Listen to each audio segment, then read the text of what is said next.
There is a moment in this tournament that nobody planned for. Not FIFA, not the broadcast teams, not the managers who had spent months preparing their squads. On the 15th of June, 2026, Spain, the reigning European champions, ranked among the top 3 teams in the world, playing in their first group stage match of the tournament, were held to a goalless draw by Cape Verde.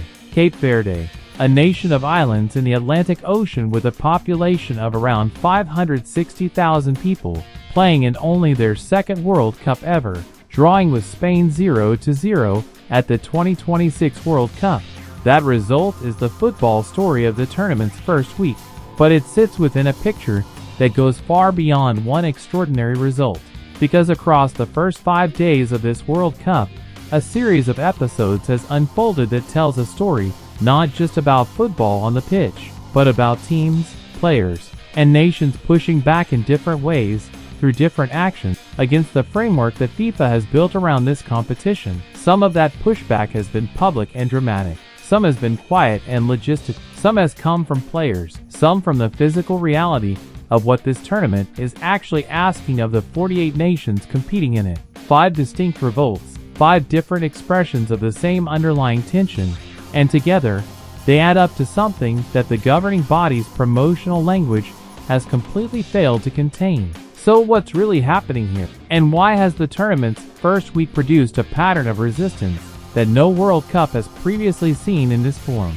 Let's go through them one by one, starting with the most visible, Vinicius Jr., Brazil's most dangerous player, Real Madrid star forward, the man who scored Brazil's equalizer against Morocco at MetLife Stadium in New Jersey on the 13th of June.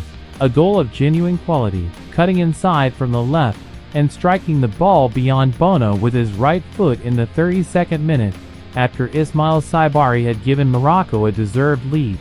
It was his second career World Cup goal, and after helping rescue a draw for one of the 5 most decorated teams in the tournament, he was asked to do something FIFA considers mandatory: a halftime interview, a brief media obligation built into the broadcast agreements that generate the billions of dollars FIFA receives from its television partners. He refused.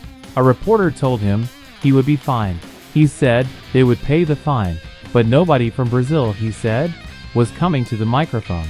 "We will pay, but we will not give any interview." Those words landed across global football with immediate force. Not because a player refused a media obligation, that happens, but because of the context in which it happened, because of what those words said about the relationship between players and the institutional machine that profits from their talent. Teams must provide either the designated player or the head coach to speak at halftime under the mandatory interview protocol. Vinicius chose to absorb a fine rather than comply, and the reaction from the football community was not that he had behaved badly. It was recognition. It was the laugh of people who have been watching this institution operate for long enough to know exactly what he was pushing back against. His refusal is not isolated. It connects directly to the hydration break controversy. The 3-minute cooling breaks mandated in the 22nd minute of each half across all matches, justified as player welfare, scheduled precisely so that broadcasters can fill them with advertising. Dozens of players signed an open letter before the tournament demanding stronger heat protocols, 6-minute breaks, proper scientific standards, independently verified temperature measurements. FIFA gave them 3 minutes and a commercial window. Vinicius' refusal to do a halftime interview is in that context, not a single act of defiance. It is a footballer looking at the machine and deciding that one specific obligation, one that exists entirely for commercial rather than football reasons, is not one he's willing to fulfill. That is revolt number 1. A player, one of the most famous in the world, telling FIFA directly that its corporate obligations have their limits. Here is revolt number 2. Cape Verde against Spain, 0-0. The result that stopped the tournament in its tracks on the 15th of June. Spain, European champions, 5th highest ranked team in the world, a squad containing some of the finest technical footballers of their generation, could not score against a team from a nation of 500,000 people playing in only their second World Cup. Cape Verde's goalkeeper, Stanley Mendes, made save after save. Their defensive organization was extraordinary. Their commitment was total.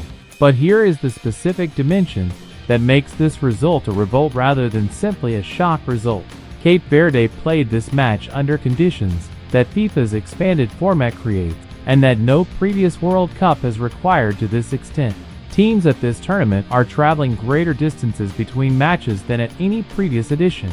Multiple cities across 3 countries, flight schedules, time zone adjustments, accommodation changes. The 48-team format doesn't just mean more teams, it means more logistical complexity, more travel fatigue, more adaptation required from squads that have been together for weeks and are already managing the physical demands of the club season that preceded this tournament. Teams are living in extraordinary places. Spain at a boarding school in Tennessee, Iraq in a rural town in West Virginia. Squads that have committed to preparation camps in locations chosen by organizers, not necessarily by the teams themselves, in cities and facilities that range from state-of-the-art to genuinely unexpected. The travel demands are real and documented. A report published on the 15th of June confirmed that teams face major travel demands in a tournament spread across 3 countries and 16 cities. The logistics of moving a World Cup squad between those locations multiple times across 6 weeks are unlike anything any previous edition of this competition has required. When Cape Verde drew with Spain, part of what happened was football. Part of it was the accumulated total of what this format demands of the 48 teams in it. The smaller nations, the ones without the infrastructure and the logistical resources of the largest federation, are managing those demands with fewer tools. That Cape Verde managed them well enough to hold Spain scoreless is a tribute to their preparation and their quality. It is also a comment on what this format asks of the teams within it.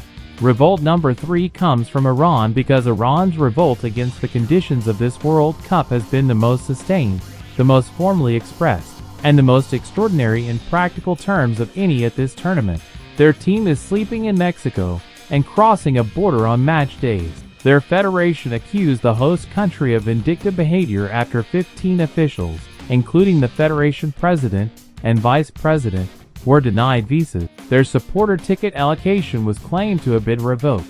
They are in Group G with Belgium, Egypt, and New Zealand, and they play their opening match on the 15th of June at a stadium in Los Angeles, a city they can enter only on match days. Their players are professional athletes who have qualified for their 7th World Cup. They are managing these conditions and playing football simultaneously. That combination, competing at a World Cup while sleeping in another country without federation officials at the venues, without supporters in the stands, is a form of revolt simply by persisting. Iran is there. Their players are there. The football is happening, and the conditions under which it is happening represent the most direct expression of the tension between the tournament's stated universality and the operational reality of its primary host. Revolt number 5, the travel revolt. Broader, quieter, and in some ways the most significant of all. The 48-nation expanded format was FIFA's about inclusion. More of the world at the World Cup, more nations, more stories, more football. But the inclusion comes with a price that the teams paying it are beginning to express in public. A report on the 15th of June confirmed that World Cup teams face major travel demands in a tournament spread across the United States, Canada, and Mexico. Iraq in rural West Virginia, Spain in a Tennessee boarding school. Teams managing the logistics of 3-country travel, time zone changes, flight schedules, and unfamiliar facilities, not once, but repeatedly across the group stage. The players' open letter about heat protocols was the most formal expression of this broader revolt against the physical conditions the format creates. Dozens of players signing a document telling FIFA that 3-minute breaks are not enough when the heat index in certain stadiums reaches dangerous levels, that the welfare breaks should be 6 minutes, not 3, that independent scientific oversight should determine when breaks are needed, not a fixed schedule designed around broadcast windows, that the players, whose physical welfare is being cited as the justification for the commercial break arrangement, should actually have their welfare considered in its design. FIFA's response to that letter has been to maintain the 3-minute format. The commercial window is intact. The player welfare language continues. The arrangement continues. And the players who sign the letter are competing within it because the alternative is not to compete. But they sign the letter. They put their names on a document, that said the institution running this tournament has got the balance wrong between commercial obligation and genuine care for the athletes at its center. Think about what these 5 revolts, taken together, represent. A superstar refusing a mandatory interview and offering to pay the fine. Cape Verde stunning Spain and exposing the travel and preparation inequalities of the expanded format. A racism monitor calling for action against a tournament official. Iran persisting through conditions that no World Cup team has ever previously navigated. And dozens of players signing an open letter about heat and welfare that FIFA has acknowledged and not acted on. None of these are the same kind of revolt. They come from different directions through different mechanisms with different immediate consequences, but they share a common thread. They are all expressions of the gap between the tournament FIFA designed and the tournament that participants are actually experiencing, between the promotional language of the most inclusive World Cup in history and the operational reality of 15 officials denied visas, 3-minute commercial breaks dressed as welfare interventions, and a superstar paying a fine rather than feeding the broadcast machine. The football has produced its own counter-narrative. Cape Verde drawing with Spain, Venezia scoring the goal against Morocco, Iran's players crossing a border and taking the field, Qatar earning their first ever World Cup point, Scotland winning for the first time in 36 years. The moments arrive. They always do. They exist alongside the revolts, not instead of them. What do you think?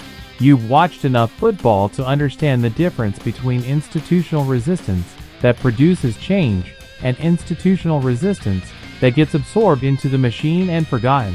Do these 5 revolts feel like the beginning of something, or do they feel like the normal friction of a tournament that is too big and too complex and too commercially driven to accommodate the objections of any individual player, team, or federation?